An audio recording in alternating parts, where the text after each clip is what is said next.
Ready, go! 자, 266쪽에는 이제 외계 행성 탐사라고 해가지고, 그러니까 우리 태양계에 있는 행성이 뭐가 있어요? 행성은 일단 뭐야, 그러면 행성은? 어떤 별, 그러니까 우리 태양계에서는 태양, 어떤 별 주위를 공전하고 있는 천체들을 행성이라고 그러죠. 그래서 우리 태양계에는 수금지화, 목토, 천해 이런 것들이 이제 행성이라고 그러죠. 태양계에 있는 행성. 그럼 외계 행성은 뭘까? 우리 태양계 바깥쪽에, 태양계 바깥의 우주에 있는 그런 행성들을 얘기하는데, 별을 다른 말로 항성이라고도 해요. 항성. 행성하고 헷갈리면 안 돼. 별은 항성. 주위를 공전하고 있는 건 행성. 그 다음에 이 행성 주위를 또 돌고 있는 놈이 있죠. 달같이. 그건 뭐야? 위성.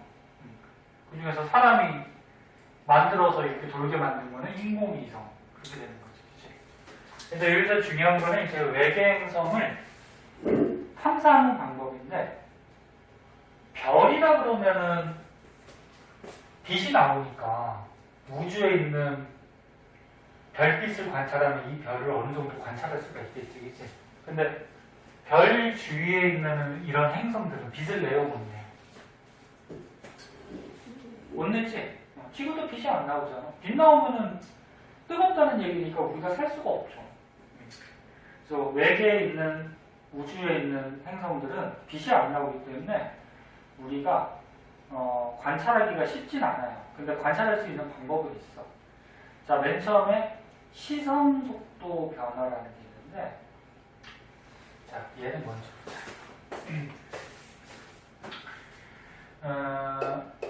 시선 속도 변화를 이용해서 외계 행성을 찾아보자. 관찰해보자. 시선이 뭐야? 너는 저쪽에 시선을 두고 있다 그러면 글로 쳐다본다는 얘기지? 그러니까 사람이 봤을 때 속도가 뭐가 변한다는 거야. 그럼 먼저 볼게. 그 중에서 이 시선 속도 변화를 이용하는 효과가 도플러 효과라는 게 있어. 도플러 효과. 도플러 효과라고 해서 조금 어려워 보이는데 도플러 같이 보인다. 도플러는 뭐 과학자 이름이겠지, 그치? 빛이, 별이 있어요. 별이 있으면 별에서 빛 나오잖아. 빛도 파동이거든? 파동인데, 일단 알아둬야 될 게 뭘 알아두냐면은,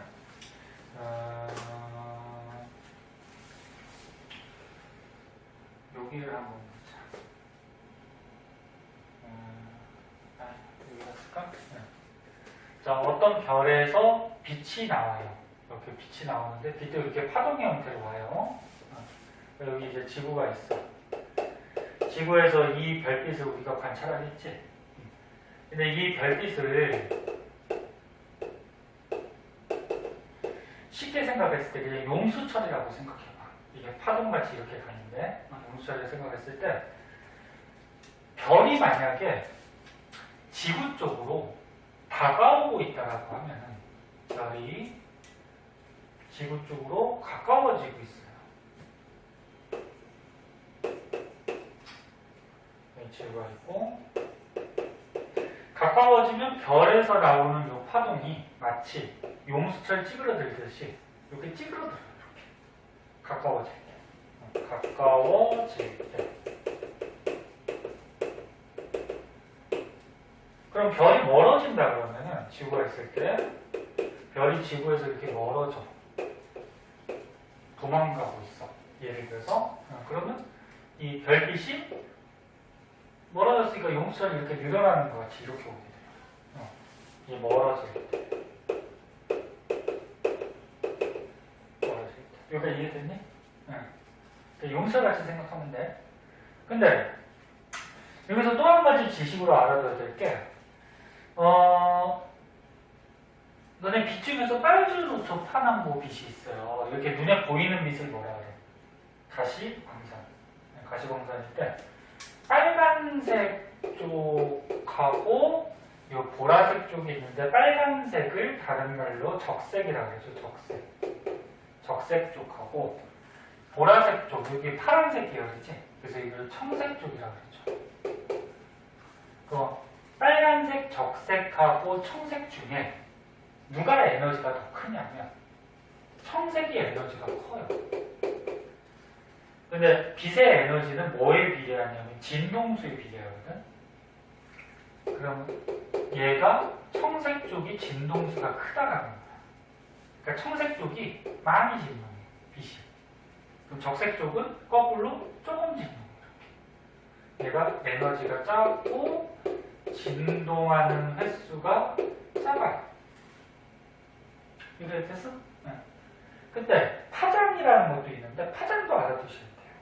보통 내용에서는 파장이 나오는데 중학교 때 배웠듯이 파장은 요 가장 높은데 마루에서 마루까지 또는 골에서 골까지 요거를 파장이라고 해요. 그럼 얘는 파장이 요만큼밖에 안 되지. 마루에서 마루 가장 높은데 얘는 마루에서 마루 파장이 길지. 그래서 파장은 청색 쪽이 파장이 작은 거야, 짧은 거야. 마루에서 마루. 그럼 얘는 파장이 어때? 긴 거지, 크지. 그래서 주의할 거는 청색 쪽이 에너지가 크네. 그럼 청색 쪽이 파장이 기네. 그게 아니야. 에너지가 크다라는 거는 진동을 많이 한다는 얘기고, 그 마루에서 마루 파장은 짧은 거야. 청색 쪽이 이렇게 짧은 거야. 그럼 적색 쪽은 진동을 조금 하니까 에너지가 작고, 그럼 파장은 어떻게 돼? 길어지지. 길어지는 거야. 여기까지 됐니? 그리고 또 배우기 전에 또 한 가지 알아둬야 되는 지식은 별이 있어요. 별 주위에 만약에 행성이 있어. 그러면 이 별도 중력이 있을 거고 행성도 어떻게 해? 중력이 있어요. 근데 별의 중력이 훨씬 크겠지. 즉 무슨 얘기냐면 이걸 다시 이걸 지우고 쓸 거 그랬네. 쓸데가 없네. 이 별이 있으면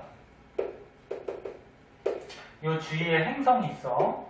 행성이 있으면 별이 행성을 끌어당겨. 끌어당기니까 행성이 어떻게 돼? 별 주위를 이렇게 공전 돌고 있는 거야. 응? 이 중력이 없으면 별은 돌지 않아요. 그래서 니네 원 운동할 때 원의 중심으로 부신력이라는 힘이 작용해야지 이게 돌거든. 그래서 여기서 별의 중력 때문에 돌아요. 그런데 이 행성도 질량이 작긴 작지만 중력은 있어. 그러니까 별을 끌어당겨.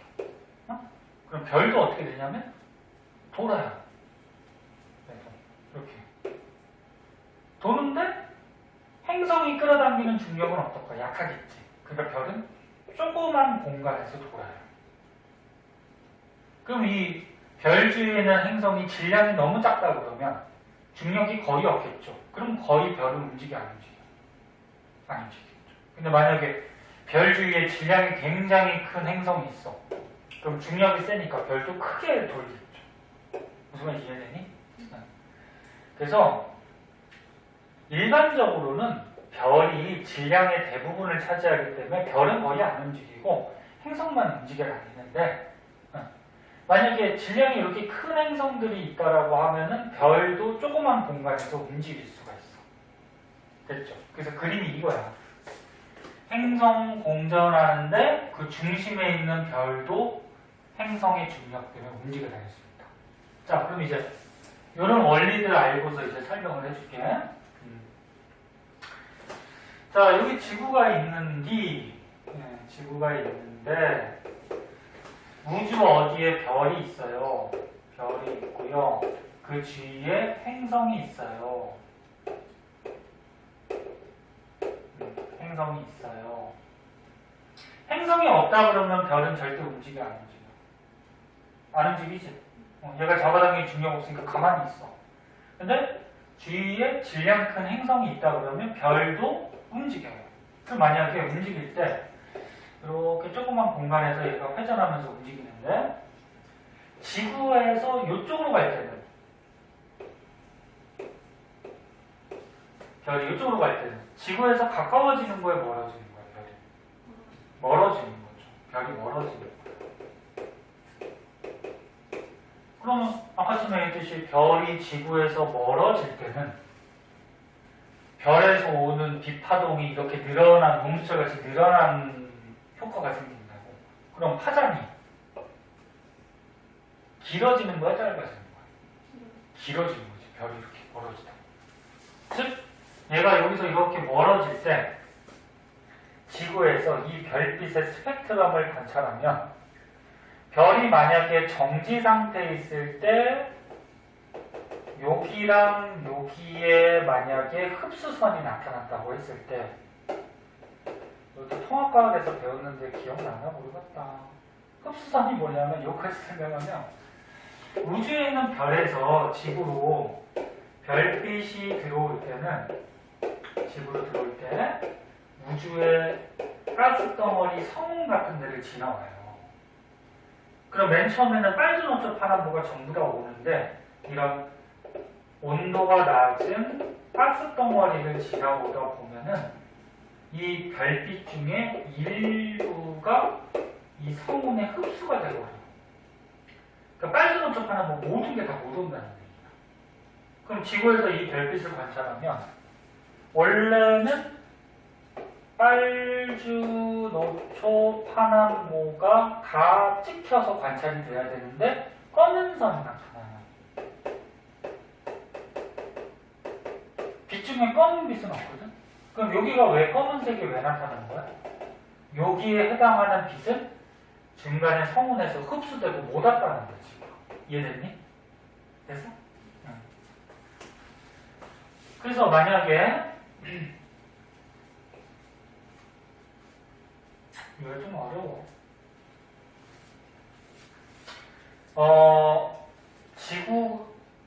별이 만약에 우주에 가만히 정지 상태일 때 흡수선이 여기에서 나타났어요. 예를 들어서 별이 정지 상태일 때 그럼 이쪽이 이제 빨간색 적색 쪽이 되는 거고 이쪽이 파란색 청색 쪽이 되는데 근데 별이 멀어짐에 따라서 파장이 어떻게 돼? 길어지지? 파장이 길어지면 무슨 색 쪽? 적색 쪽으로 얘가 가게 돼요. 그래서 흡수선이 어떻게 되냐면 적색 쪽으로 이렇게 이동해서 검은 선이 이렇게 찍히게 돼요. 적색 쪽. 이렇게 적색 쪽으로 흡수선이 치우쳐서 찍힌다? 이걸 가지고 뭐라 그러냐면 적색 편이다 이렇게 얘기해요. 적색 쪽으로 편향됐다, 치우쳤다.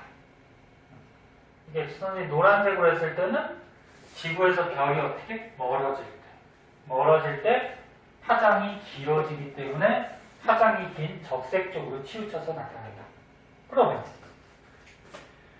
이 별이 이렇게 가까워져. 여기서 돌다 보면 이렇게 오면 가까워지는 거지, 지구 쪽으로. 가까워지면 파동이 찌그러드는 형태가 돼서 파장이 어떻게 돼? 짧아지지. 그치? 그럼 짧아진 쪽이 무슨 쪽이야? 청색 쪽이지. 가까워질 때는 이게 검은 흡수선이 청색 쪽으로 이렇게 치우쳐서 나타나요. 네. 여기한테 이렇게 청색 쪽으로 네? 치우쳐서 나타나. 그럼 무슨 편이 이거를? 청색 편이. 그럼 이제 다 했어. 만약에 우주에 어떤 별을 관측을 했는데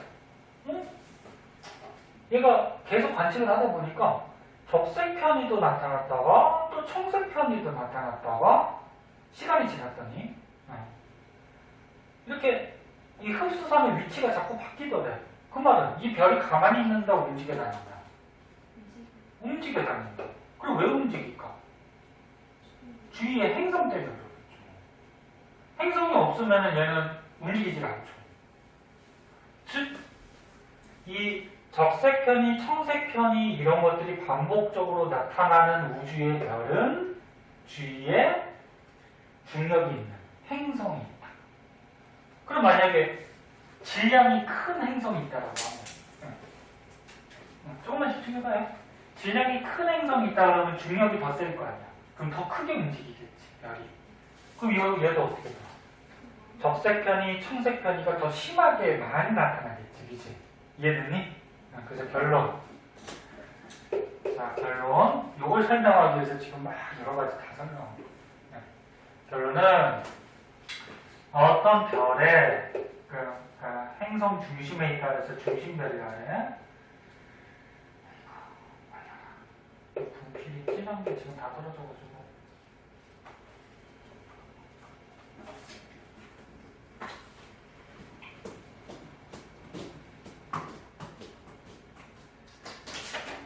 노란색으로 쓰자. 어떤 중심? 그래? 잠깐만. 그 책 한 번만 잠깐만 읽고 있어봐요.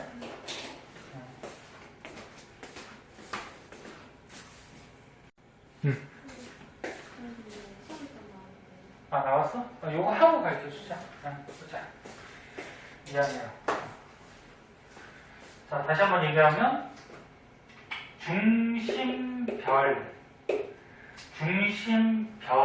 움직이면은 그 주위에 행성이 있다라는 거야.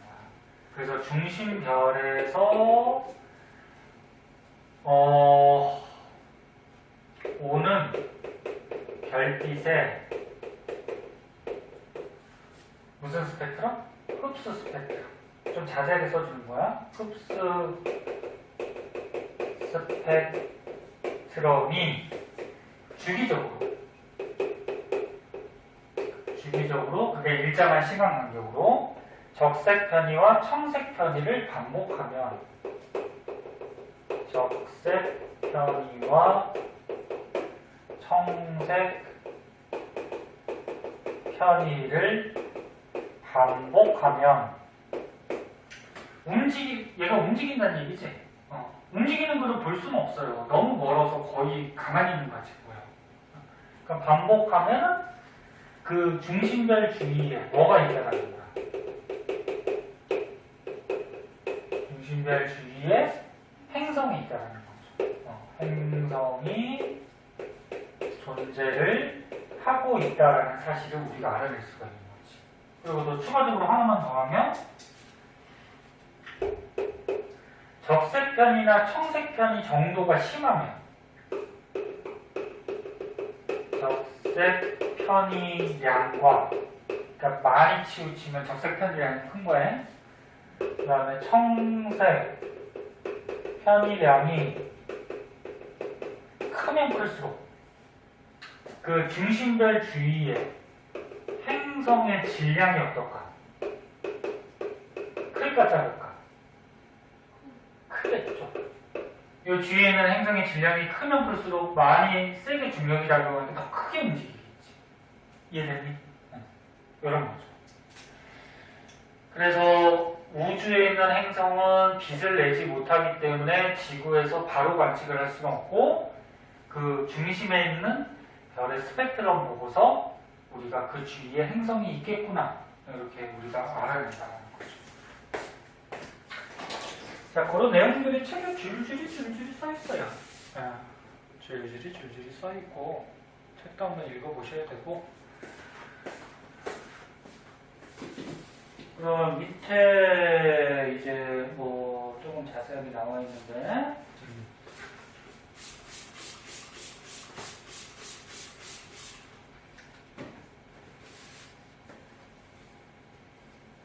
이게 원래 원이 2학년 때 배우는 과목인데 너네 학교는 1학년 때 해가지고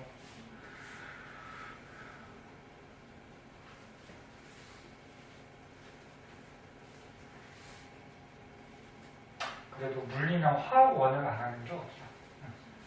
화학원이 또 어려워서 다른 학교는 뭐 도림고 같은 경우에는 1학년 때 통합과학하고 화학을 해요. 그래서 화학 어렵거든요. 그래서 힘들어하죠. 학교마다 뭐 이게 계획이나 이 과정들이 조금씩 다르니까.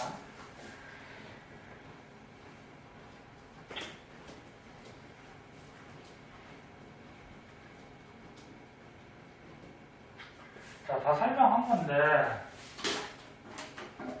추가적으로 조금만 더 보면 이건 다 설명한 거야. 행성의 질량이 클수록 별의 움직임이 커지죠. 별의 움직임이 커지면 이 스펙트럼 변화, 도플러 효과를 관찰하면 도플러 효과가 어떻게 크게 나타나죠. 크게 나타나니까 행성 질량이 큰 요 별의 스펙트럼 변화는 관찰하기가 좋겠죠. 그리고 중심별의 파장 변화를 관측하면 행성의 질량을 추정할 수 있다. 즉 뭐 파장이 조금 커졌다, 조금 작아졌다 그러면은 이 별 주위의 행성의 질량이 작은 건데 파장이 많이 커졌다, 많이 작아졌다 그러면 이 질량은 어떤 거야? 큰 거지. 맞아? 질량을 추정할 수 있다. 그래서 2009년 케플러 우주만원경 2009년에 이제 그 우주만원경이라 해서 우주로 쏘아 올린 거야. 만원경을. 걔가 지금도 날아다니거든 우주에. 그래서 우주 이렇게 가면서 그 주위에 행성이나 뭐 자료 같은 거 있으면 지구로 전송을 해줘요. 근데 이거 발견되기 전까지는 요 방법으로 우주의 행성을 알아냈다. 근데 한계점. 행성의 공정 궤도면이 관측자의 시선 방향과 수직일 때 관측이 불가능하다. 이게 무슨 얘기일까 이거는? 행성의 공정 궤도면이 이거야. 이 별이 있어. 그럼 행성이 이렇게 공전하죠? 공전하는 요 면이야. 면이 지금 관측자하고 수직이래. 그럼 선생님이 지금 지구에서 관측하고 있어? 또 여기 별이 있어? 근데 공정 궤도면이 이렇게라 그러면 선생님 지금 보는 방향이 그대로 있으니까 상관없는데 수직이야. 수직이면은 수직이면은 이렇게 되거든. 이렇게 공전이 팔이 안 돼. 이렇게. 네? 그러니까 내가 보는 방향이 이게 수직이라고. 이렇게 돼버리면 이 별도 어떻게 돼? 이렇게 돌겠지. 이렇게. 앞뒤로 가는 게 아니야. 앞뒤로 이렇게 돌면은 지구에서 멀어졌다 가까워졌다 막 변할 거 아니야. 그치? 근데 이게 행성이 이렇게 만약에 공전을 해버리면 별도 이렇게 돈단 말이야. 그러면 지구에 가까워져? 안 가까워지지. 그냥 요 평면에서만 돌게 되지. 그럼 가까워지거나 멀어지지 않으니까 어떻게 돼? 이런 스펙트럼 도플러 효과가 안 나타나겠지. 대충 이해하니? 네. 그래서 이럴 때는 관측이 불가능하다. 그 다음에 행성의 질량이 너무 작아. 이게 질량이 너무 작으면 별의 움직임도 어떻게 돼? 중심별의 이동 속도가 너무 작지. 조금밖에 안 움직여. 속도도 느리고, 그치? 그러면 관측하기가 쉽다, 어렵다? 어렵다. 그래서 우리 지구는 행성 중에 되게 작은 행성이야. 우리 태양에 있는 목성은 엄청 크지. 그런 것들이 근처에 있다 그러면 좀 영향이 큰데 지구같이 작은 행성은 발견하기가 어렵다라는 거죠. 이런 한계점도 알아두시고. 자, 그래서 이제 시선 속도 변화에 의해 도플러 효과에 의해서 우주의 외계 행성들을 찾아내는 방법에 대해서 배웠고, 그 다음에 식현상이라고 있어요. 요거 할까? 이거 여기부터 다음 시간에 할까? 공부를 더 하고 싶어요. 그런 말은 절대 안 하지. 여기서부터 다음 시간에 할게. 그 뒷장까지. 그래서 가능하면 진도를 좀 빨리 끝내고 시험 대비 문제 많이 풀어봐야 되니까. 완전히 배운 데까지 좀 풀어. 제발 천천히 하고. 그 다음에 질문하고. 알았지? 자, 그럼 오늘 여기까지 할게. 자, 그럼 오늘은 또 외계 행성 찾아내는 방법 중에 식현상이라고 있어요. 식현상. 식자가 한자로 무슨 식자인지 혹시 아나? 뭐 가일식이야. 가려버린다. 일식이라고 한 거야. 일식이라고 하면 일이 해일자잖아. 태양이 가려지는 게 일식이고 월식이라고 하면 달이 가려지는 거. 그러니까 아무튼 가리는 현상을 식현상이에요. 여기 그림이 나왔는데 조그마니까 좀 크게 한번 그려볼게요. 여기 별이 있어. 우주에. 그리고 별 주위에 이렇게 행성이 이렇게 공전하고 있어. 별 그리고 주위에 뭐 조그만한 행성이 이렇게 주위를 돌고 있다고 해보자. 그때 우리 지구에서 이 별의 별빛을 관찰하는 거야. 별빛을.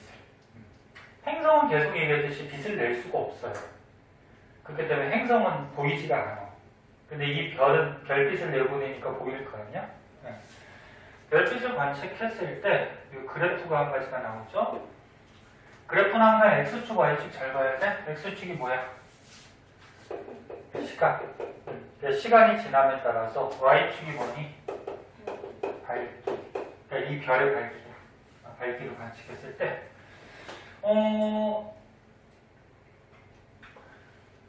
지금 행성이 여기 있을 때는 별빛이 그대로 들어오겠죠. 그래서 행성이 여기서부터 여기까지 올 동안은 별의 밝기는 변하지 않아요. 일정한데 행성이 만약에 이쪽으로 들어왔어. 이쪽으로 들어오면은 이 별을 조금 가리지. 그럼 아무래도 별빛이 지구로 도달하는 양이 이 가린 만큼 어떻게 될까?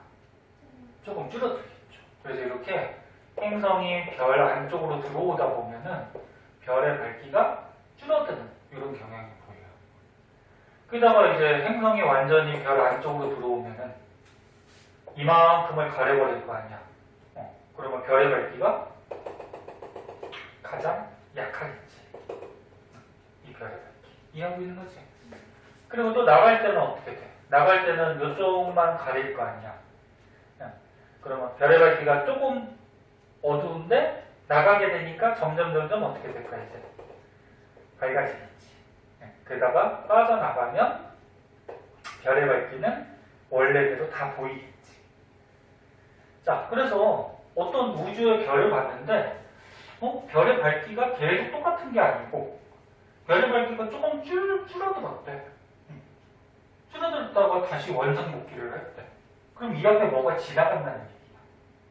그럼 지나갈 수 있는 게 뭐 행성밖에 뭐 더 있겠니, 그치? 그래서 이렇게 밝기 변화 가지고 이 별 주위에 행성이 존재하고 있구나. 이런 거 우리가 알 수가 있는 거지. 이해됐니? 그래서 가린다 그래서 식현상 이렇게 얘기하고 그럼 만약에 반지름이 큰 별이 있어. 좀 큰 행성이 있어. 별이 아니고 행성이. 그럼 큰 행성이 여기로 들어가면 어떻게 될까? 별빛이 더 많이 줄겠죠, 그죠? 지구로 도달하는 별빛이. 그리고 가운데 지나가면은 더 많이 줄 거고, 나갈 때는 또 원상복귀 이렇게 하겠죠, 그죠? 그래서 노란색 같은 경우에는 뭐 예를 들어서 반지름이 작은 행성이 지나갈 때 이 별의 밝기라고 하면은 큰 거는 반지름이 큰 행성이 지나갈 때는 이렇게 그래프가 바뀌겠지. 이해할 수 있죠? 크게 어렵지 않아요. 저번 시간에 배운 그 시선 속도 변화보다는 조금 쉬워. 그래서 책에 보면은 중심별 주위에 공전하는 행성이 별의 앞면을 통과하면 별의 밝기는 감소하죠. 이렇게 밝기 변화를 가지고서 외계 행성의 존재를 우리가 확인할 수가 있다. 우리가 방금 얘기했듯이 반지름이 또 크면 지나가는 행성의 반지름이 크면 밝기가 많이 감소하겠지. 많이 감소하는 걸 보고서 주위에 행성이 큰 게 있다, 작은 게 있다. 이런 거를 알아낼 수 있다. 자, 그 다음은 미세 중력 렌즈 현상이라 그래서 이것도 한번 보자. 자, 다음으로 넘어가면은 미세 중력 렌즈 현상. 그래가지고 그림 좀 복잡해 보이는데 이게 복잡한 건 아니고요.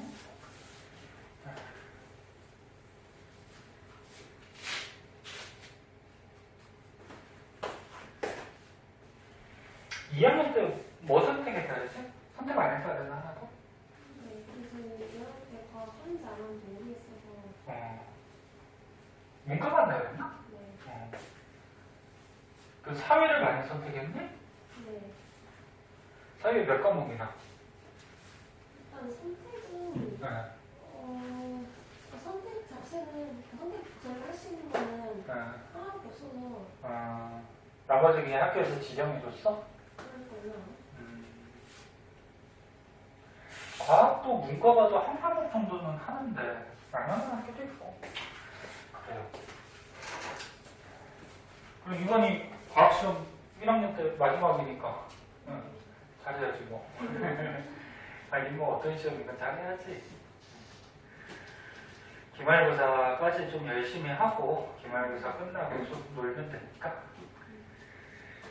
뭘 내야 고등학생이 놀 시간이 어디 있어. 공부해야지. 그런데 사람이니까 좀 놀기도 해야죠. 자 보자.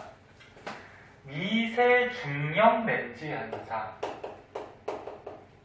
미세 중력 렌즈 현상.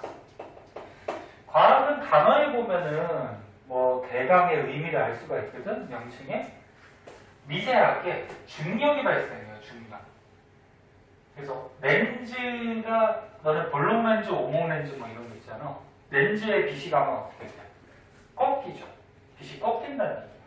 그러니까 중력 때문에 빛이 꺾인다. 이런 현상을 얘기합니다. 지금 무슨 얘기냐면 여기 별이 있어. 그러면 별빛이 어떻게 돼? 모든 방향으로 이렇게 별빛이 퍼져가겠지. 뭐 이쪽으로도 퍼져가고 별빛이 퍼져가는데 만약에 이 앞을 다른 어떤 별이 지나가더래. 별들은 너네 그 통합과학에서 배웠듯이 별이나 은하들은 지금 현재 서로 멀어지고 있어요. 그래서 조금씩 움직여 다니거든. 거의 정지 상태인데. 그래서 만약에 어떤 별 앞에 이동하는 별이 있어. 별이 이동해. 그러면 어떤 현상이 벌어지냐면은 이 별이라는 거는 질량이 굉장히 크죠. 우리 태양과 같이. 질량이 큰 물체들은 중력이 발생한다. 그래서 우리 태양계에서도 태양이 질량이 크기 때문에 중력이 있으니까 수금지역 목도 천내가 그 주위를 돌고 있잖아. 그치? 그러면 중력이 있으면 끌어당겨요. 힘이 있으니까. 근데 별의 중력은 크단 말이야. 크니까 빛까지도 끌어당겨요. 그래서 어떤 현상이 벌어지냐면 이 빛이 여기로 가던 거는 그냥 와요. 여기 지구가 있어. 이제 지구에서 관측하는 거야. 그냥 가는데 이 옆으로 퍼져나가는 빛이 이 별의 중력 때문에 끌려가다 보면 이렇게 휘어져 올 수가 있어. 이 별빛도 어떻게 돼? 너무 옆으로 그랬다. 이렇게 가다가 이 별의 중력 때문에 끌려가가지고 이렇게 들어와. 그러면 우리 지구로 들어올 때 어떻게 돼? 이 별빛이 모아져서 많이 들어오게 되지. 그러고 요 안에 지나가는 별의 별빛까지 합하면은 별의 밝기가 되게 맑게 보일 거란 말이야. 이해됐니? 그래서 요 그래프 같이 지금 X축이 뭐야? X축이 뭐로 나왔어? 시간. Y축은 뭘로 나왔어? 먼 천체 뭐야? 밝기 이렇게 나왔어. 그러면 만약에 별이 지나가지 않아. 그냥 지나가지 않으면 이 별빛만 이렇게 오는 거지. 그럼 별빛이 어느 정도 측정이 될 거란 말이야. 근데 이 옆에 별이 지나가다 보면은 중력에 의해서 렌즈같이 빛이 꺾이는 현상이 벌어져서 원래 이 빛은 지구로 못 오는 거야. 그냥 이리로 가는 거지. 근데 이런 빛까지 꺾여서 같이 지구 쪽으로 들어오니까 밝기가 어떨까? 이 별의 밝기가 굉장히 크게 측정이 되겠지. 이해하고 있니? 안 되면 안 된다 그래? 그렇지? 응. 그래서 별이 지나갈 때 중력에 의해서 별의 밝기가 이렇게 커져요. 그리고 지나가 버리면 이제 이렇게 중력 때문에 꺾이는 현상이 안 일어나지. 그래서 밝기가 이렇게 높아지는, 커지는 그런 현상이 생기더라고. 근데 만약에 이 지나가는 별 주위에 공전을 하고 있는 행성이 있다고 해봐. 뭐 예를 들어서 이 주위에 동그라미도 못 그려. 이래서 이제 행성이 있어. 이 주위에 행성이 돌고 있어. 그럼 행성도 질량이 있잖아. 질량은 별에 비해서는 작긴 작지만 얘도 질량이 있기 때문에 중력이 있어. 중력이 있어서 어떻게 되냐면 이쪽에서 가던 별빛이 얘 중력에 의해서 휘어져서 또 들어올 수가 있어요. 지구 쪽. 그래서 원래 이런 행성이 없다라고 그러면은 별의 밝기가 이렇게 돼야 돼. 멀리 있는 별의 밝기가. 여기까지 됐지. 근데 옆에 행성이 있다라고 하면은 그 행성 때문에 휘어져서 들어오는 별빛이 있어서 옆에 별빛이 이렇게 잠깐 세지는 그런 경향이 나타나. 뾰족하게. 그럼 질량이 만약에 큰 별이 있으면, 아니 큰 행성이 있으면 어떨까? 그럼 빛을 더 많이 끌고 오겠죠. 더 많이 끌고 오면 이게 좀 더 높아질 거란 말이야. 그래서 정리하면은 정상적으로 멀리 있는 별빛이 들어올 때 앞에 어떤 별이 지나가면은 중력 렌즈 현상에 의해서 별빛이 세지는 현상이 이렇게 자연스럽게 곡선으로 이어져야 돼. 근데 옆에 이렇게 행성이 있을 때는 이 행성에 의해서 또 불자라는 꺾여오는 별이 있기 때문에 이렇게 별빛 옆에 조그맣게 별빛이 잠깐 세지는 그런 경우가 있어요. 행성. 그래서 이런 게 나타난다? 그러면 이 별 주위에, 그러니까 이 지나가는 별 주위에 행성이 있구나. 이렇게 우리가 판단을 할 수가 있다는 거죠. 이해됐니? 이런 게 이제 미세 중력 렌즈 현상이라고 해요. 그럼 얘는 또 어떤 특징점이 있냐면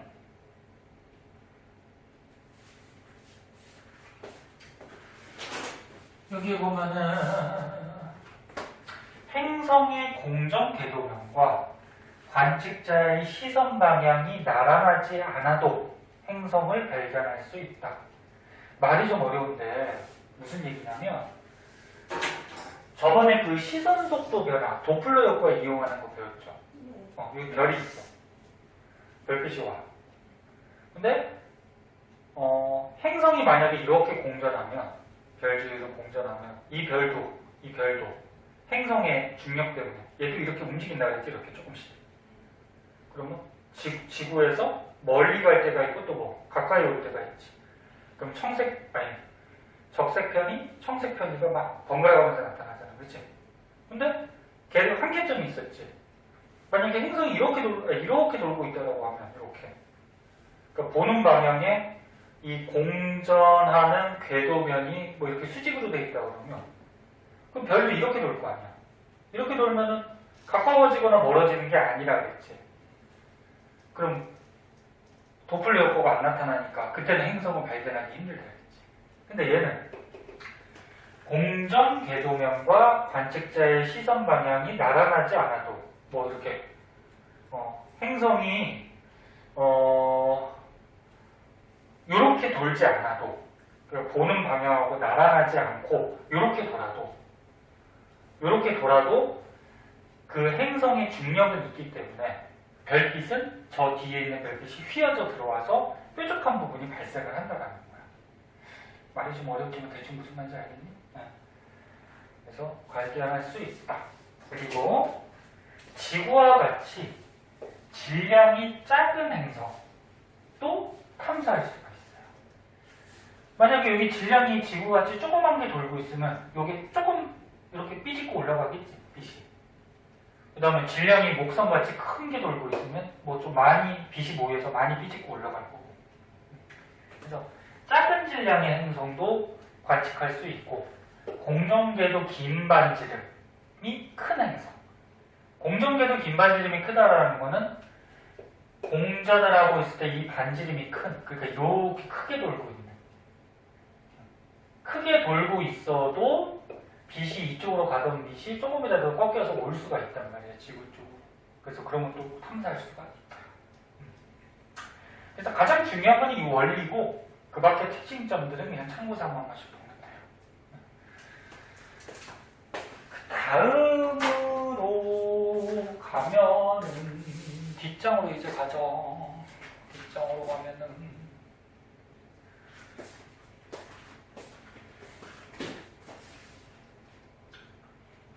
이제 뭐 중요한 건 다 했고요. 뒤에 장면은 되게 쉬운 건데 이제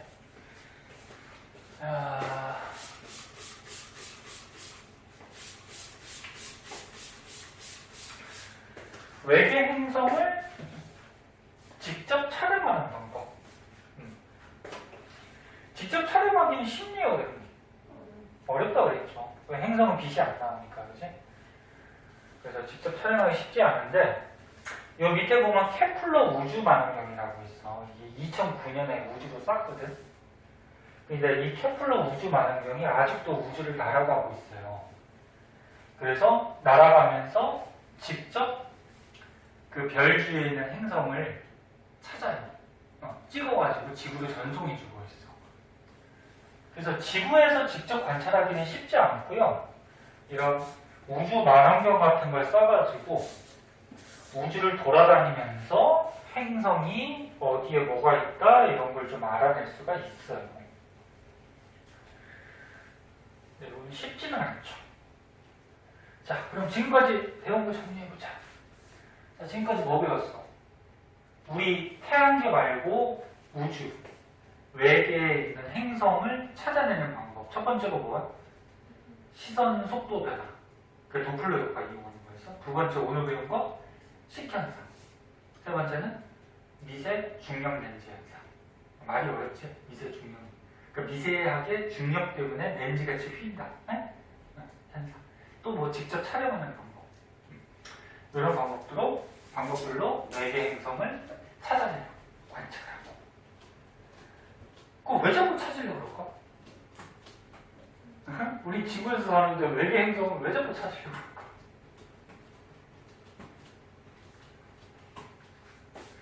간단히 얘기하면 외계인이 있는지 없는지 알아보려고 그러는 거야.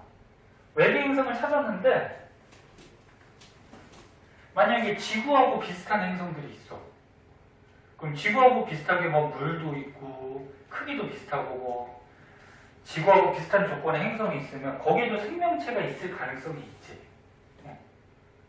그래서 지구와 비슷한 행성을 자꾸 찾으려고 노력을 하고 거기에 생명체가 있지 않을까? 그래서 사람들이 자꾸 연구하는 거야. 그래서 찾는 거야. 자, 그럼 여기 한번 보자.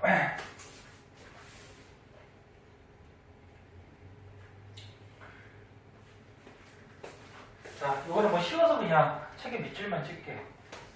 외계 행성계를 탐사하는 목적. 지구하고 비슷한 행성을 찾아서 생명체를 발견하기 위해서 또는 우리가 지구에 한정적이지 않고 우주까지 활동 영역을 좀 넓히기 위해서 만약에 그 지구하고 비슷한 행성을 찾았는데 거기까지 나중에 지구가 거의 멸망할 때 거기까지 옮겨가기 위해서 연구할 수도 있는데 너무 멀지, 그치? 실제로 옮겨가긴 힘들어요. 그 다음에 태양계 형성 과정에 대한 단서를 제공합니다. 너는 우주에서 별이 탄생하고 행성이 탄생하고 이런 것들은 거의 같은 원리야.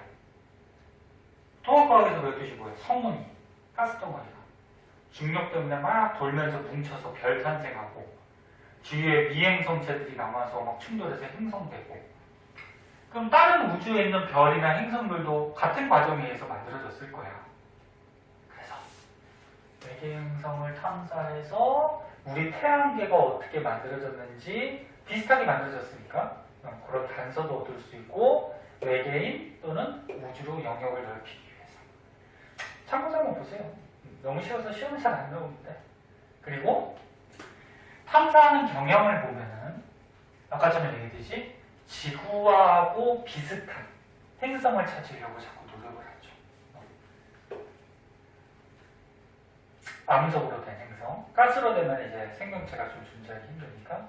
그래서 옛날에 케플러 우주만원경, 옛날까지는 아니지만 2009년에, 연도까지는 뭐 외울 필요는 없어요. 사회가 아니니까. 이 케플러 우주만원경이 외계 행성을 탐사할 목적으로 쐈어요. 그리고 지금까지 뭐 1년에 한 바퀴씩 공전하는 외계 행성을 지금 막 찾고 있대요. 그때 외계 행성의 특징점들을 한번 보면은, 탐사 초기에는 질량이 크고 중심별과 가까운 행성이 주로 발견이 돼요. 왜? 질량이 너무 작으면 관측이 잘 될까 안 될까? 안 되죠. 질량이 너무 작으면 그 도플러 효과도 잘 안 나타나지. 질량이 작으니까 그 중심별을 끌어당기는 중력이 약하잖아요. 그럼 별이 잘 움직이지 않지. 그 다음에 식현상도 어떻게 돼? 별이 있으면 질량이 너무 작으면 크기도 작을 거 아니야. 그럼 별빛을 조금밖에 못 가리겠죠. 그럼 잘 관측이 안 되지. 미세 중력 렌즈 현상도 어떻게 돼? 행성의 질량이 너무 작으면 별빛이 조금밖에 못 올 테니까 조금만 삐져나오겠죠. 무슨 말인지 이해하나? 선생님 말 빠르니? 괜찮아? 응.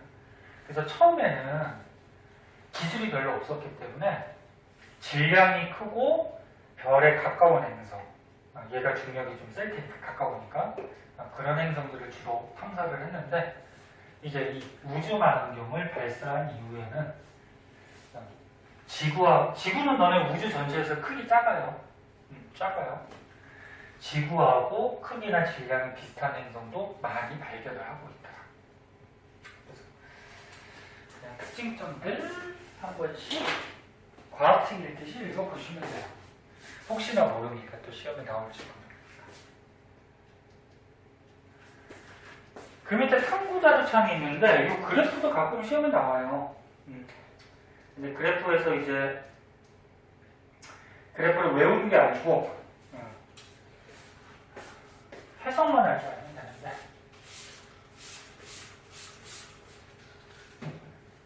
혹시 다 저녁 먹었니? 네.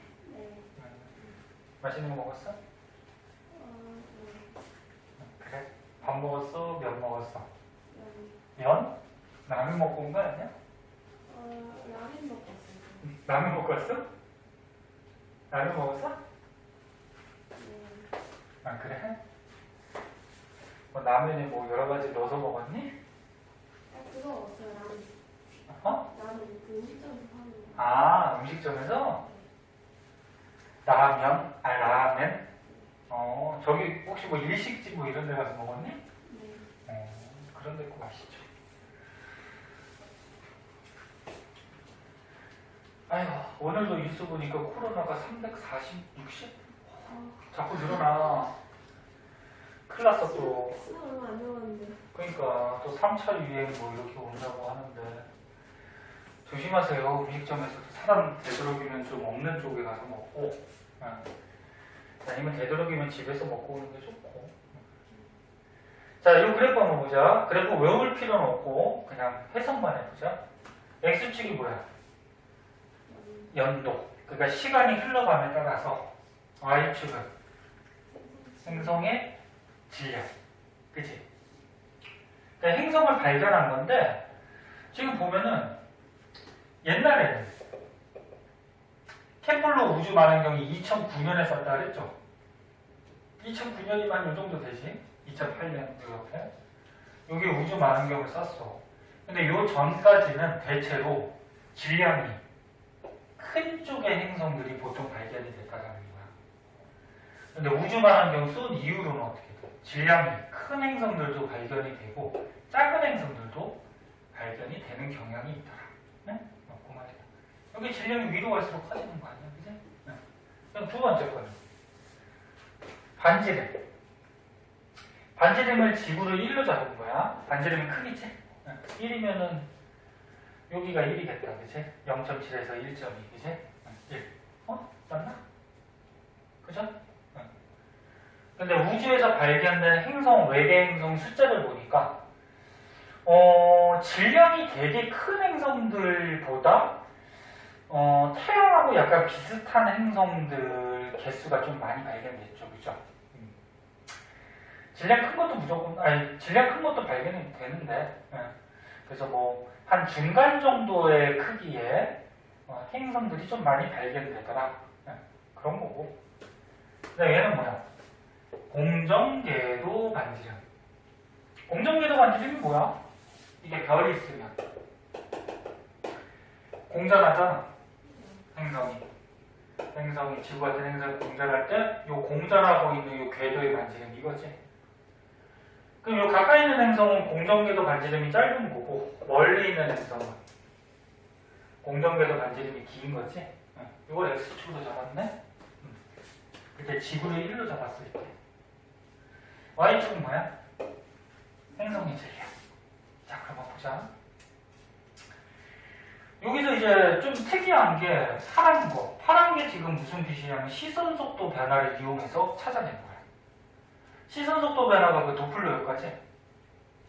근데 시선 속도 변화로 찾아냈을 때 지금 대체로 보니까 이쪽에 있죠. 찾아낸 행성들이. 그럼 질량이 대체로 어때? 질량이 대체로. 위로 갈수록 큰 거니까. 지금 여기서 1은 목성의 질량을 얘기하는 거야. 목성 질량이 되게 크잖아. 그래서 시선 속도 변화 도플러 효과를 이용할 때는 대체로 보면은 질량이 큰 별들이 관측이 되더라. 걔가 중력이 세니까 도플러 효과도 세게 나타나겠지. 무슨 이해되니? 그리고 태양하고 크기가 좀 비슷한 행성들이 많이 발견이 되더라. 이런 경향이 있더라. 그 다음 뭐 빨간 점은 지금 식현상인데 식현상이 뭐야? 가리는 거지? 맞아요. 그럼 식현상도 어떻게 돼? 크기가 큰 놈이 아무래도 발견이 잘 되겠지. 별빛이 많이 줄어들고 할 테니까, 그치? 근데 공정궤도 반지름이 좀 작은, 그러니까 이 별 가까이서 이렇게 돌고 있는 이런 별들이 관측이 좀 잘 되는 경향이 있고, 이것도 같은 빨간색인가 지금? 색깔이 똑같니? 그래서 여기 보면은 행성의 질량이 좀 작은 것도 발견이 되더라. 그런데 대체로 어때? 대체로 보면은 공정궤도 반지름이 작은, 그러니까 중심별에서 가까이 돌고 있는 별들이 여기로 지나갈 때 식현상들이 잘 나타나서 관측이 잘 되더라. 그런 얘기지. 무슨 이해했네? 그다음 뭐 미세 중력 렌즈하고 직접 촬영은 막 좀 흩어져 있어요. 그럼 어떤 경향성이 뭐가 없지. 저런 거 알아두고, 그 다음 중심별의 질량. 그러니까 이 행성이 공전하고 있을 때 그 중심별, 태양을 1로 잡은 거야. 태양은 이 정도가 되겠죠. 중심별의 질량이 태양하고 비슷한 요 주위의 행성들이 가장 많이 발견됐대요. 행성 숫자가, Y축은 행성 숫자지, 그치? 그리고 중심별의 질량이 너무 크거나 너무 작거나, 그러니까 이 질량이 너무 크거나 너무 작은 주위의 행성들은 발견될 확률이 좀 떨어졌다는 얘기야. 그래서 이런 경향성들만 그래프 보고서 한번 파악할 줄 알면 돼요. 그래서 그래프 4개를 주어지고 이거에 대한 설명 1번, 이거에 대한 설명 뭐 2번, 3번, 4번, 뭐 하나 더 해서 5번, 이렇게 해서 객관식 정도로 뭐 하나 나올 수는 있어요. 됐어요? 넘어갈까? 자, 그 다음에 이제 오른쪽에 문제가 나오죠. 이해했는지 금방 풀 테니까 4개만 풀어보자.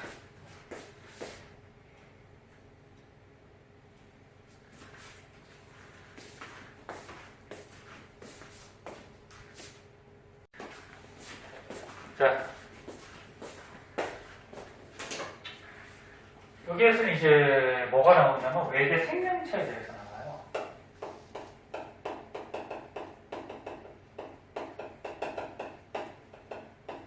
우리가 방금까지 뭐 배웠어?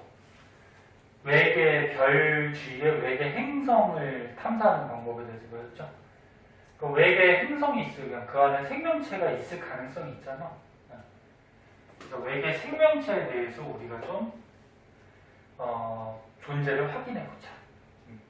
그래서 뭐 쉬운 건데 요거는 보고 알아둬야 돼요. 외계 생명체가 존재할 수 있는 필수 요소. 다 알고 있을 거야. 너네 생명체가 존재하려면 가장 기본적으로 뭐가 있어야 돼? 물이 있어야 돼. 물이 없는 행성은 생명체가 존재할 수가 없어요. 왜 그러냐면 여러 가지 이유가 있어. 여기 한번 보자. 물이 존재해야 되는데 물이 액체 상태로 있어야 돼. 조금 이따 하겠지만 만약에 이 별이 있는데 별에서 행성이 너무 가까이 있으면 이 행성에 물이 있다고 하더라도 에너지를 너무 많이 받으니까 어떻게 될까? 수증기가 날아가 버리겠죠. 그 다음에 너무 멀리 있으면 어떻게 돼? 얼어버리겠지. 그래서 적당한 거리에 행성이 있어야지 여기에서 액체 상태의 물이 존재할 수가 있고, 그럼 우리 태양계에서 보면 태양에서 수, 금까지는 너무 가까워. 근데 지구 화성 정도가 그나마 물이 존재할 수 있는 영역. 뒤로 가면은 물이 있어도 얼어 있어요. 그럼 왜 액체 상태의 물이 반드시 필요하느냐? 이런 말이 써 있어요. 물은 비열이 커서 많은 양의 열을 보존할 수 있다. 비열이 크다는 거 중학교 때 한번 나왔는데 비열이 크면 온도가 잘 변할까 안 변할까? 안 변하는 거야. 비열이 크다는 거는. 비열이라는 거 자주 나오거든. 근데 물이 다른 물질에 비해서 비열이 커요. 물의 비열이 1인데 다른 물질도 뭐 0.얼마씩 막 이렇게 돼요. 비열이 크거든? 온도가 잘 안 변한다? 그럼 열을 많이 품고 있기 때문에 쉽사리 온도가 떨어지거나 그러진 않는다는 거야. 그래서 사람 몸도 어떻게 돼? 3분의 2, 70%가 물이지. 그러니까 체온이 잘 변해야 안 변해요. 안 변해죠. 지금 바깥이 춥건 덥건 간에 많은 열을 보존하고 있으면서 온도가 잘 안 변하죠. 그래서 열이 일단 많이 있고 온도가 잘 안 변해야지 무슨 화학 반응들이 잘 일어나. 일단 반응들이 일어나려면 온도가 좀 대체적으로 높은 게 좋아. 높아야지 반응을 잘하니까. 그리고 온도가 막 변해. 올라갔다 떨어졌다 그러면 반응을 잘 못해요. 그래서 이렇게 유지될 수 있고. 그리고 물에는 이제 다양한 물질이 녹을 수가 있지. 용매가 녹이는 물질이지. 여러 가지 원소들이나 물질들이 녹아야지 그 안에서 무슨 화학 반응을 일으켜서 세포나 생명체가 탄생할 수가 있죠. 자, 그래서 외계 생명체가 존재할 수 있는 필수 요소, 액체 상태에 물이 존재해야 된다. 그래서 물이 존재할 수 있는 지대를 생명 가능지대라 그래. 생명 가능지대. 그래서 밑에 이제 생명 가능지대에 대해서 나오는데 밑에 걸로 한번 보자. 자, 밑에 걸로 한번 보시면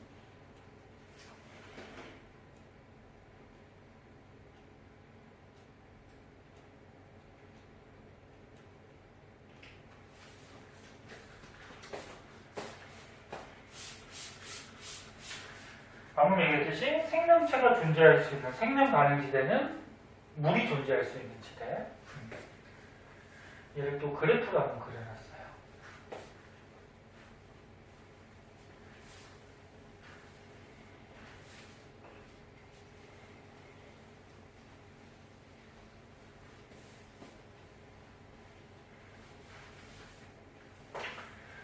자, 얘도 X축을 보니까 뭐야? 공정궤도 반지름. 그러니까 여기 별이 있을 때 가까이에서 공전하는 행성, 멀리서 공전하는 행성. Y축은 뭐야? 별의 질량. 앞에서 너네 중간고사 때 한번 배웠는데 질량이 크면은 별의 질량이 일단 크면은 그 안에 뭐 원소들이 많다는 얘기니까 걔네들의 핵융합 반응 많이 해서 광도, 빛의 양도 어떻지? 대체로 크죠. 그리고 질량이 크면은 안에 물질이 많다는 거니까 크기도 대체로 어때? 크겠지? 그러니까 Y축은 별의 질량에 대해서 나왔는데 질량 크면은 뭐 빛도 많이 나올 거고 크기도 크다 이렇게 생각을 해주시면 되죠. 그럼 빛이 많이 나온다는 건 열도 많이 나오고. 자, 보자. 우리 태양부터 먼저 보자. 태양 질량을 1로 잡았어요. 근데 아까 전에 얘기했듯이 너무 가까우면 물이 존재할 수 있다 없다. 있어도 얼음이라고 그랬죠. 근데 너무 멀면 저씨 내가 얼음이야. 난 틀리면 이래야지. 너무 가까우면 어떻게 돼? 수증기, 그지? 열을 많이 받아서. 잠깐 딴 생각을 했어요. 수증기. 너무 멀면 어떻게 돼? 얼어버리겠지, 그치? 그러면 우리 지구같이 적당한 거리에 있을 때가 액체 상태에 물이 존재해서 생명체가 탄생할 수 있다는 거죠. 화성도 생명 가능지대에 거의 걸쳐 있어요. 그래서 옛날에 그 중학교 과정에서 배웠을 때 화성의 특징점 중에 뭐 물이 흐른 자국이 있고 뭐 이런 것들이 기억나니? 옛날에 물이 있었다는 뭐 그런 흔적들이 있어요. 자, 그러면 질량 작은 별은 질량이 작고 그럼 나오는 빛의 세기나 에너지도 적겠죠. 그러면 우리 태양보다는 에너지가 적으니까 이 생명 가능지대 물이 존재하는 영역이 좀 앞으로 오겠죠. 그러니까 우리 지구같이 요 거리에 있을 때는 에너지가 너무 적으니까 여기서는 물이 어떻게 될까? 얼어버리겠지, 그치? 그래서 생명 가능지대가 좀 가까이 오는 이런 현상이 있고, 그럼 질량이 거꾸로 크면 큰 별이 있어. 그럼 에너지가 너무 많이 나오지. 그럼 우리 지구하고 비슷한 지역에서는 굉장히 열이 많이 와. 그럼 수증기로 날아가 버리겠지. 그래서 어떻게 가능지대가 조금 멀어지는 그런 경향입니다. 그리고 또 한 가지는 폭이 좀 넓어요. 왜 그러냐면 에너지가 세니까 좀 먼 곳까지 열 에너지가 잘 전달이 돼서 얼지 않는다는 거예요. 그럼 이제 정리하면은 이런 거죠. 일단 외계 생명체가 존재하려면 필수 조건이 액체 상태에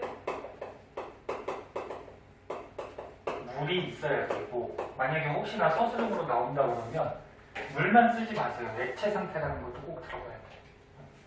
그리고 그 액체 상태에 물이 존재하는 지역이 뭐야? 생명 가능 지대라고 하고, 그러니까 생명 가능 지대의 특징을 보면 어떤 특징이 있어? 질량이 큰 별 주위에 있는 행성은 생명 가능 지대가 어느 쯤에? 별에서 거리가 어때? 대체로 가까워 멀어? 생명 가능 지대 멀지? 별에서 거리가 멀고 폭은 어때? 그렇지, 넓다. 이런 특징이 있지. 그럼 거꾸로 얘기하면은 질량이 작은 별 주위의 생명 가능 지대는 별에서 거리가 가깝고 폭은 어떨까? 좁다. 뭐 이런 특징점이 있겠지. 또 한 가지 더 알아둘 거는 별의 수명이라고 있어. 수명. 그러니까 별이 주기활성으로 태어나서 살고 있잖아. 근데 언젠가는 별이 진화하죠. 뭐 적색거성, 초고성 이렇게 지나다 나중에 소멸해. 그 별이 수명이 있는데 질량 큰 별은 별의 수명이 길까 짧을까? 짧아요. 선생님 질량이 크니까 연료가 많으니까 더 오래 타잖아요. 그게 아니야. 너무 많으니까 얘가 빨리빨리 반응해서 한꺼번에 에너지를 많이 내고 금방 소멸해버려. 그러면 질량 큰 별 큰 별은 수명이 짧기 때문에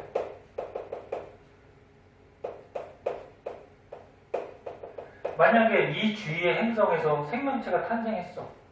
탄생해도 생명체가 진화할 수 있는, 더 고등한 생물로 진화할 수 있는 시간적 여유가 있을까 없을까? 없어요. 그래서 그 별은 수명이 짧아서 생명체가 진화할 시간이 부족한 현상이 생기죠. 그러면 질량 작은 별은 그러면 수명이 어때? 수명이 길지? 그러면 수명이 길어서 생명체가 진화할 시간은 넉넉하지만 질량이 너무 작은 별 주위에서는 생명체가 잘 탄생할 수가 없어요. 왜 그러냐면 밑에서 한번 나올 텐데 자전 속도하고 공전 속도가 비슷해져가지고 방관앗이 없어져요. 방관앗이 있는 게 좋아. 왜 그러냐면 모든 생명체들은 낮에 활발하게 활동하고 밤에 어떻게 해? 휴식을 취해야 돼. 그래야지 이제 또 활동을 하겠지. 그리고 계절이 있는 게 좋을까 없는 게 좋을까? 있는 게 좋아요. 식물 같은 경우 뭐 예를 들어서 여름에 활발하게 이제 꽃 피고 나뭇잎 피고 하다가 겨울에 어떻게 좀 쉬어야 되겠지. 근데 질량이 너무 작은 별은 어떠냐면은 봐봐, 질량이 너무 작고 그럼 그 주위에 행성이 있어. 그럼 질량이 작으니까 중력이 세니 약하니? 약해요. 아니지. 질이 약하지. 이 중력이 강해야지 얘가 자전하는 속도가 좀 빨라지거든. 그러니까 얘를 끌어당겨서 세게 끌어당겨서 자전하는 속도가 빨라지는데 질량이 작은 만큼 중력이 너무 약해서 얘가 자전을 천천히 해. 응? 공전을 하면서. 그래서 뭐 중학교 때 이런 거 한번 배운 적 있을 텐데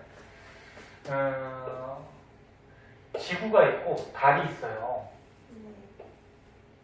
달이 도는데 이 달 같은 경우에는 자전하는 속도하고 공전하는 속도가 똑같아요. 얘가. 지금 무슨 얘기냐면 지금 여기가 지구에서 보이는 면이지. 근데 달이 90도 공전했어. 90도 공전했어. 그럼 자전도 몇 도야?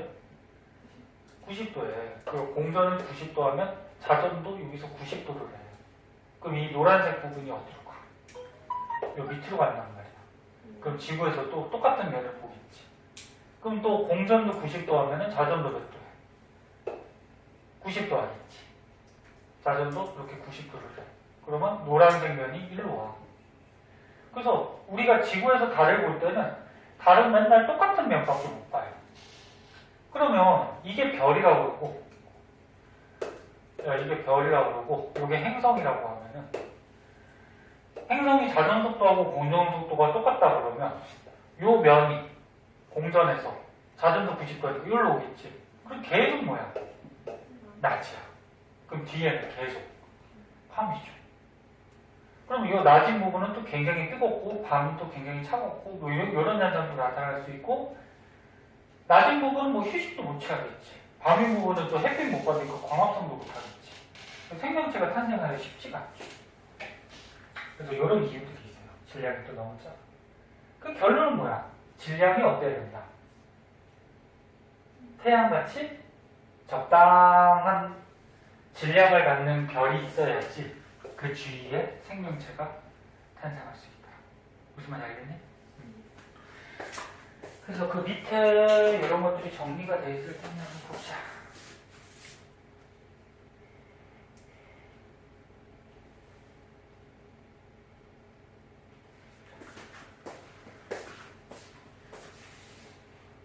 밑에 보면은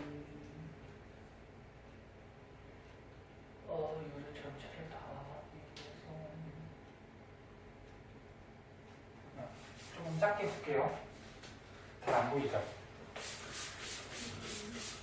책 참고해서 보세요. 이 전체 다 보기 위해서.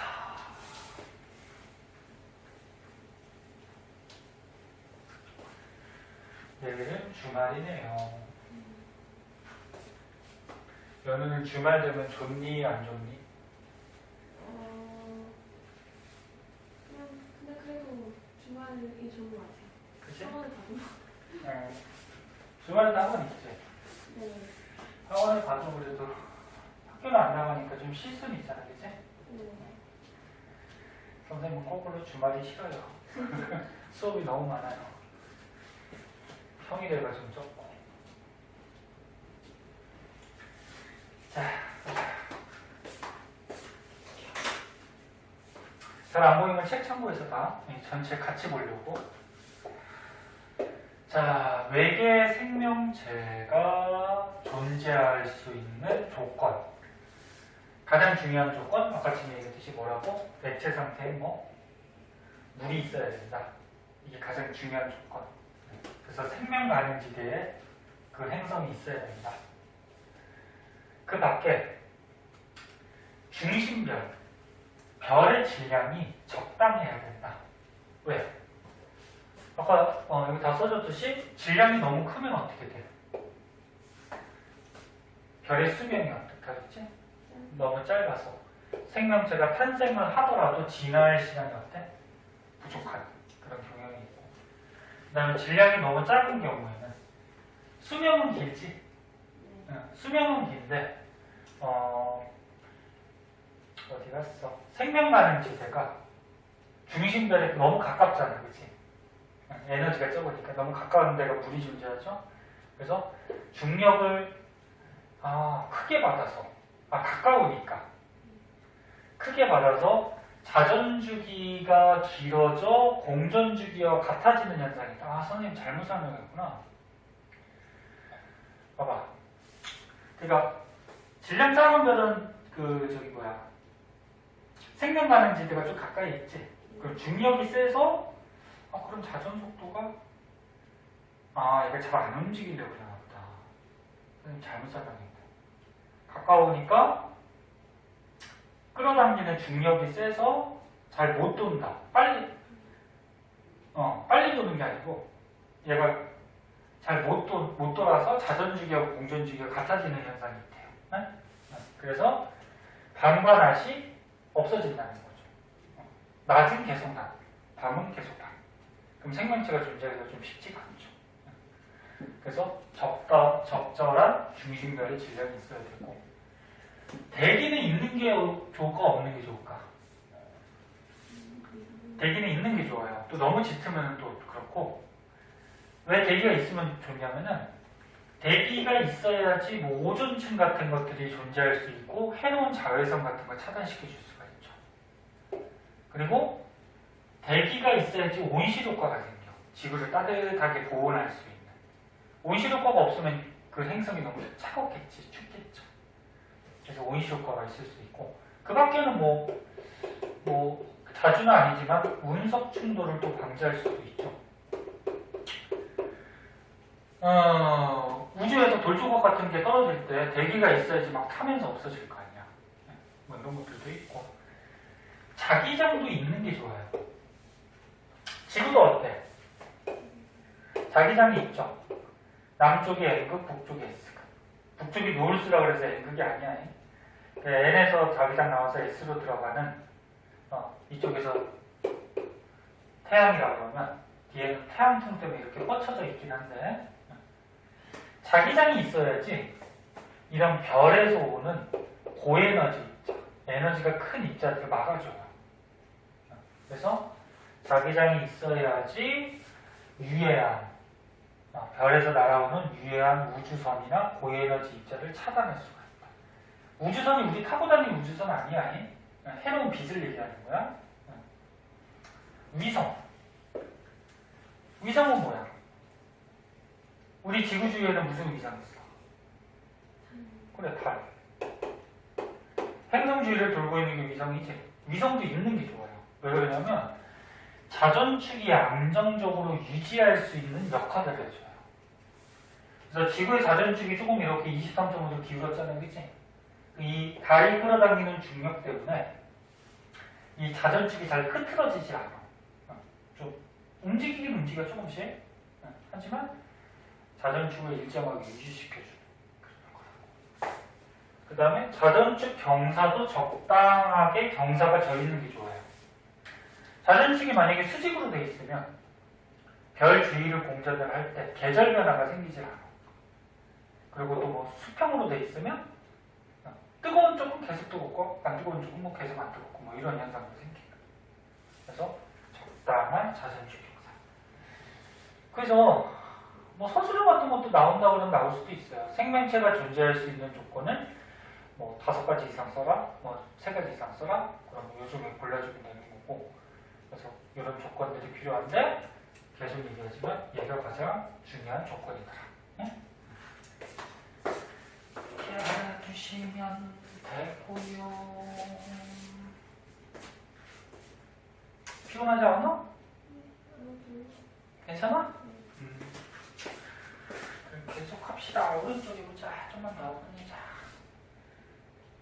오른쪽에 탐구자의 천이 한번 읽어보고. 뒷장에 이거는 그냥 읽을 거리야. 이게 뭐 특별하게 설명해 줄 게 없고 그냥 과학식 읽듯이 한번 읽어보고. 그 뭐냐면 시험 같은 데도 너무 쉬워서 잘 안 나오는 부분이라서 집에 가면 안 읽으니까 한 번만 읽어볼까? 한번 쭉 읽어봐, 너가. 그냥 과학책 읽듯이 한 번만 쭉 읽어봐.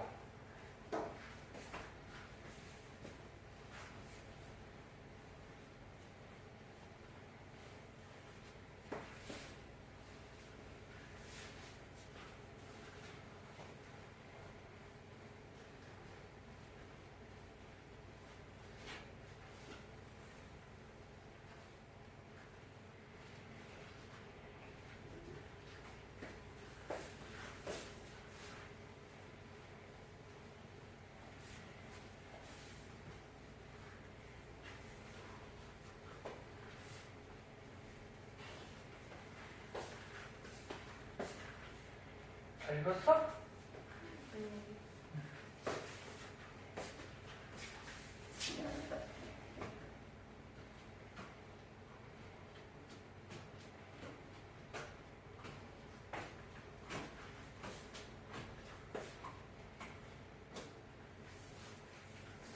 잘 읽었어?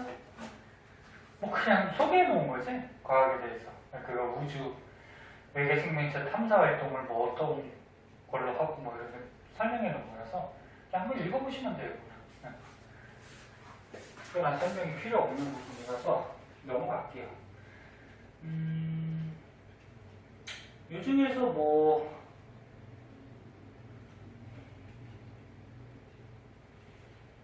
하나만 굳이 한다 그러면은 외계 생명체를 왜 탐사하느냐? 외계 생명체도 지구 생명체하고 거의 비슷한 과정으로 탄생하고 진화했을 거란 말이야. 그래서 지구 생명체 탄생과 진화 연구하는 데 도움이 되고, 그 다음에 뭐 호기심을 해결할 수 있고, 그 다음에 뭐 인류의 과학 능력을 발전시켜 더 편리한 생활. 그냥 이거 보면 되는 거죠. 네. 그리고 여기 보면은 탐구자료 창에 확대경, 그래서 뭐 금성, 지구, 화성 중에 지구만 생명체가 아직 있잖아. 그 이유에 대해서 나오고 있는데 자료들은 당연히 외운 거 아니고 지구에만 존재하는 거다. 다 설명한 거. 태양으로부터 적당한 거리에 있으니까 액체 상태의 물. 그 다음에 낮과밤이 거의 좀 균형을 이루고 있죠. 낮이 좀 길긴 하지만 자전축 적당하게 있고 계절 변화 있고, 그 다음에 적당한 대기의 두께, 대기압이 존재하고 온시독감. 그럼 금성은 왜 생명체가 없느냐? 태양에서 너무 가깝지. 가까우니까 어떻게 돼? 물이 증발했겠죠. 그리고 얘가 자전주기가 길어.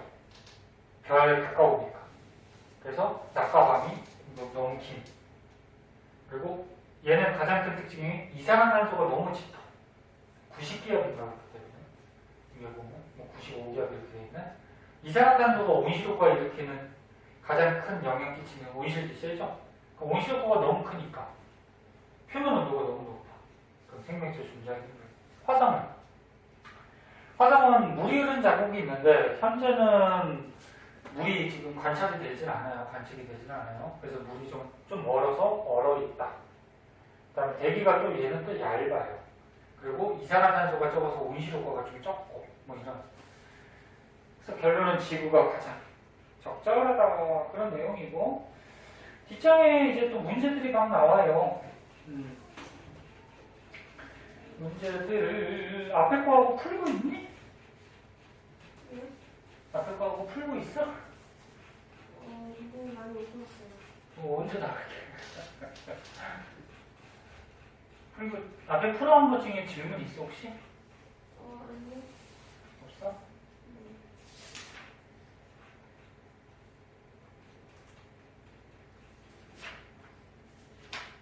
이거 하나만 더 할까 그러면? 네. 문제는 집에서 풀 수 있잖아.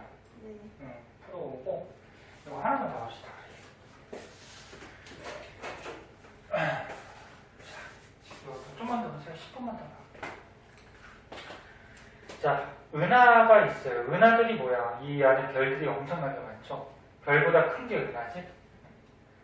그래서 우리 태양계가 속해 있는 은하가 우리 은하고, 우리 은하 말고 나머지 은하들은 외부 은하라고 해요. 그래서 옛날에 허블이라는 사람이 만원경을 만들었죠.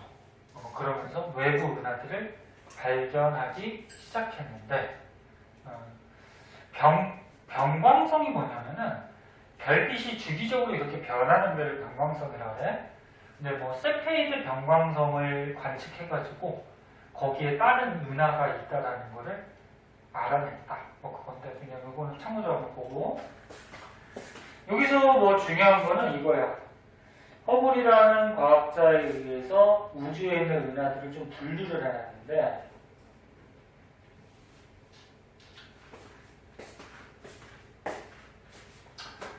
책으로 볼게요. 허블의 은하 분류. 은하가 뭔지 알지? 우리 은하는 어떻게 생겼어? 우리 태양계가 속해있는 우리 은하. 가운데에 별들이 빼곡하게 굉장히 많아요. 은하 핵에. 빼곡하게 굉장히 많고 그 주위에 이렇게 나선 모양으로 별들이 듬성듬성 이렇게 존재하거든. 이 중에서 우리 태양별은 어디 있니? 이 중학교 때 배웠지. 태양별은 우리 은하 중심 쪽에 있어, 바깥쪽에 있어. 태양 바깥쪽에 있어요. 바깥쪽에. 네? 네, 바깥쪽에 이제 태양계가 있어. 이게 우리 태양계가 있는 우리 은하야. 그러니까 태양계 안에 태양이 있죠. 그럼 태양 같은 별들이 굉장히 많이 뭉쳐져 있는 게 은하지. 근데 우리 은하는 가운데 이 은하 핵이 막대같이 조금 길다 그래서 막대. 그 다음에 겉에 휘어져 있는 팔같이 별들이 펼쳐져 있다 해서 막대 휘어져 있는 나선 모양, 막대 나선 은하라고 해요. 우리 은하는 이렇게 생겼는데 이제 외부 은하를 허블이라는 과학자에서 분리를 했어요. 관측을 해서. 타원 은하. 타원 은하는 이 별들이 몰려있을 때 은하 모양이 어떻게 생겼다? 원이나 타원 모양을 하고 있다. 그런 얘기야. 그래서 앞에다가 2를 붙였는데 2자가 들어가면 이제 타원 은하를 얘기하는 거고 2제로부터 제로형부터 뭐 2,7 뭐 이렇게 하면서 숫자가 올라가잖아. 근데 이렇게 숫자가 올라가면 올라갈수록 점차 은하의 모양이 어떻게 되고 있어?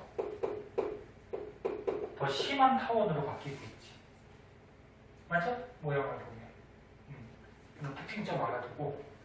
그 다음에 이제 S자가 들어가면은 나선 은하거든. 나선 은하.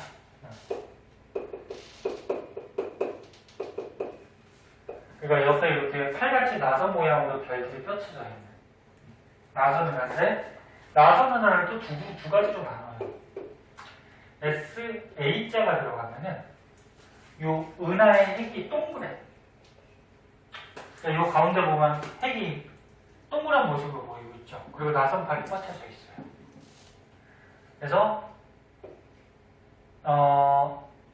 S자는 일단 나선 은하인데 이렇게 은하 핵이 동그란 그런 나선 은하를 정상 나선 은하라고 해요. 요거는 은하 핵이 거의 원에 가까운 그런 나선팔이 꽂혀져 있는. 그리고 SABC로 가면 갈수록 나선팔의 개수가 어떻게 되니? 줄어들죠. 그런 경향이 있고. 그 다음에 SB자가 들어가면은 B자가 이제 뭐 바라고 생각하면 돼. 막대. 그래서 여기 잘 보면 은하 핵들이 약간 길쭉해요. 원이 아니고. 이런 걸 막대 나선 은하라고 그러죠. 막대 나선 은하는 은하의 핵이 무슨 모양? 막대 모양 같이 좀 길쭉한 거. 그리고 SBA부터 SBB, SBC 이쪽으로 가면 갈수록 나선팔의 개수가 어떻게 돼요? 줄어들죠. 그 밖에 이제 뭐 불규칙 은하, 모양이 없는 불규칙 은하 이런 것들이 있는데 우주에서 가장 많은 은하가 뭐냐면 나선 은하가 제일 많아요. 정확한 퍼센트까지는 구하기 힘든데 대강 우주에서 한 70% 정도 이런 나선 모양의 은하들이 우주에 분포하고 원하고 타원 은하가 한 30%. 네? 그 다음 나머지 얘는 조금밖에 없어요. 불규칙 은하. 자, 그러면 타원 은하하고 나선 은하를 나누는 기준은 뭘까? 나선팔이 있느냐 없느냐. 얘는 나선팔이 없죠. 나선팔이 없고 얘는 나선팔이 있지. 그래서 타원 은하하고 나선 은하는 나선팔의 유무에 따라서 분류할 수가 있는 거고, 그 다음에 막 정상 나선 은하하고 막대 나선 은하를 분류하는 기준은 뭘까? 그치, 핵의 모양. 핵이 원에 가깝냐, 막대에 가깝냐. 이런 거에 따라서 분류할 수가 있더라. 그래서 이거 분류하는 거 한번 봐주고,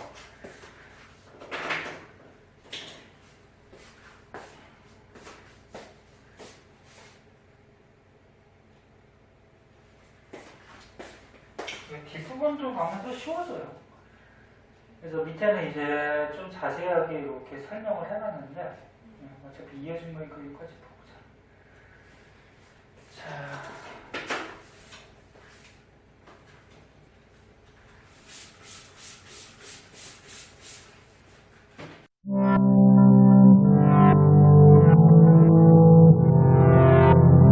구독과 좋아요 눌러주세요.